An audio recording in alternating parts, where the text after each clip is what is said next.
My name is Taylor Rotunda, formerly known as Bo Dallas.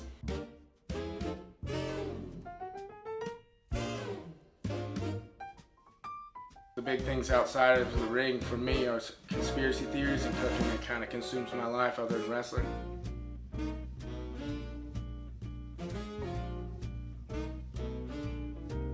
I've always loved cooking in one way or another. When I was growing up, I was always interested in whatever my mom was cooking, and when I got older and was hanging out with my friends and late at night when we go through the fridge and rummage what we could find, I'd always be the designated guy to cook whatever it is we had. If it was nachos, I'd make the big plate of nachos, and it would be up to me what goes on there. I wouldn't let anybody have a hand in it because I knew what was best for that, and that led me into finding out more about culinary. And as I got into later years, I started looking up or researching and getting into the real culinary aspects of cooking, not just like whipping something together, like learning the foundation of what makes a good meal and what makes an amazing meal versus an okay meal, like just the balance of acidity and sweetness or whatever is in a dish, what makes it great. And it's almost the simplicity, what I've come to the conclusion of. It's the simplicity of a dish, and it's not what all you put in there, it's how you use the ingredients.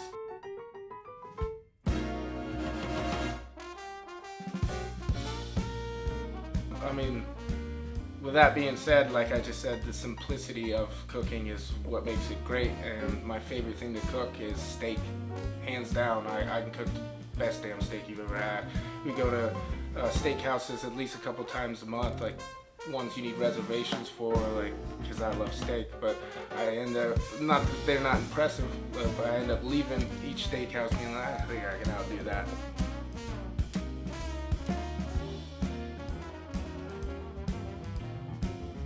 I mean, I'd have to say nachos.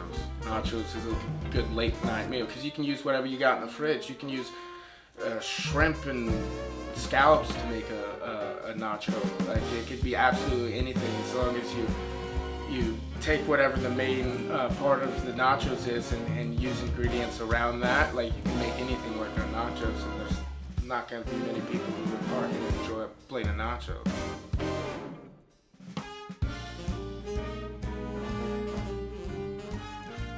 Oh yeah, for sure. A plate's like a canvas, and you can hang it however you want. I mean, I cook, especially in COVID times, I cook here at my house at least 5 times a week, full-on dinners that can be served at restaurants. Like, I don't just go half-ass. It's like, whenever I make a plate, it has everything necessary to make a full-on course. The vegetables, the carbs, it's protein, or even if it's not involving all that, like, it's everything together. It's just not one piece. It's not like, oh, I spent all my time on this steak. It's these green beans have an acidity that take away some of the spice from the steak. So you eat it all together, and it's all one, even though it's completely different. It's one thing, and it all goes together. And I can't, even when I'm cooking just a simple dish, add something to the dish that doesn't necessarily belong. It needs to complement the other things on the plate.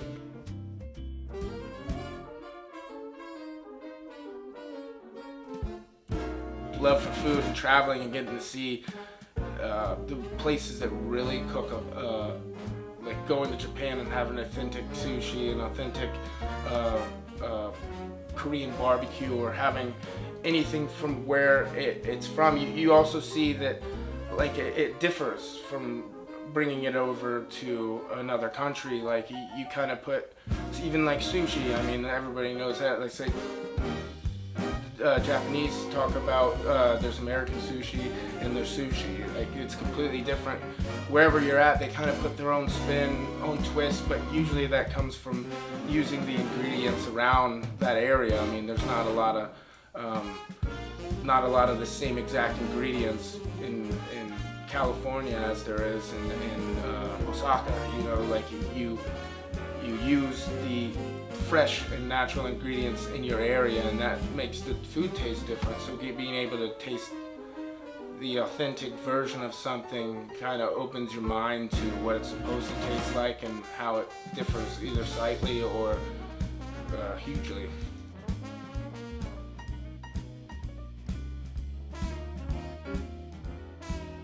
But my favorite kind of dishes to work with is Asian, not only Japanese but Chinese and Korean barbecue. I love the flavors they use, but like one thing I've taken from watching a lot of Japanese chefs is their calmness and everything they do, even from picking up the knife to washing a dish. Like every movement means something, and you can apply that in your everyday life. And that's how when they're cooking ramen and how much goes into making a broth, and the exact moment, the exact second you need to take the noodles out when they're perfectly done. Like those chefs that do that, they live by that, and they live their lives like they cook. And I've watched them cook and saw that I can use the way they cook in my life, whether it be waking up and making your bed every morning. Like it's just it's all connected. It really is, and you can find beautiful things about life in cooking.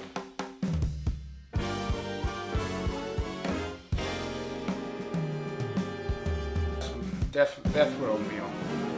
It doesn't have to be death row. It could just be like, you know, you're gonna leave there. Why'd you have to go to death row? I don't know. That's what I think of when it's the last meal. It's the death row meal. Automatic.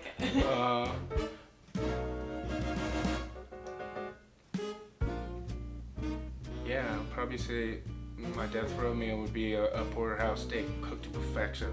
Probably a dry-aged porterhouse.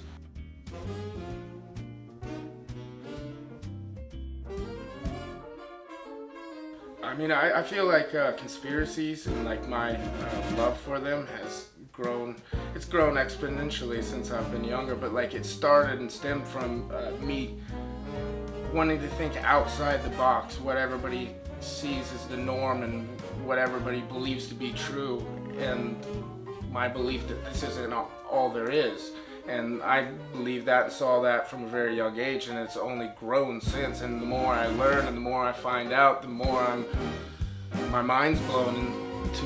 And to my point, that like it is correct. It's not, reality is stranger than fiction. It really is to me. Like in what I've found in my life and all the things I've seen, reality is stranger than fiction, and that's where my love stems from in Conspiracies. And just to go off of this point, like I said, I liked conspiracy theories when I was young, but I wasn't as fully involved and didn't realize how big it was. Like my first conspiracy theory that I really loved was the Bigfoot theory, or just Bigfoot in general, Sasquatch. And I thought, wow, what if that thing was living somewhere? What if that was out there?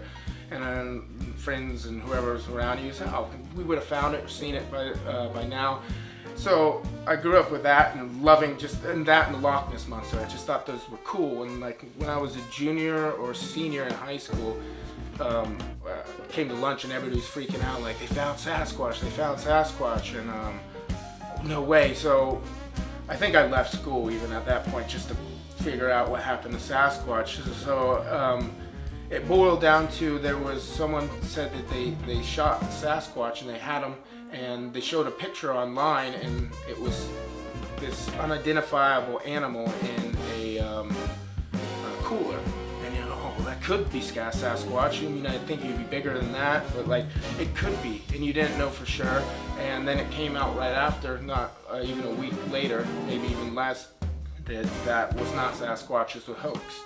And I never looked at that picture again, never once. And years passed, and like, not that I dove back into the Sasquatch theory, but that's how easy it is to deter the society's mind on a specific thing. Like everybody was like, "Oh my God, Sasquatch is found," and it just took one person, one news company or a news station to put out that wasn't real. I never thought about it again.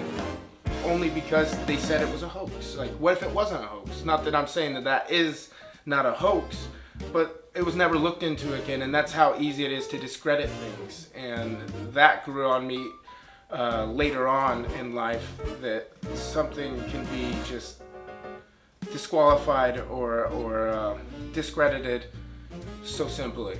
And that blows my mind, that people just accept what they're being told as the truth, when it needs to be looked into a lot more. Not specifically that, maybe that does. Maybe they did have Sasquatch and we're never going to know about it because someone said it was just a dead hog in a cooler, but well, who's really looking into it?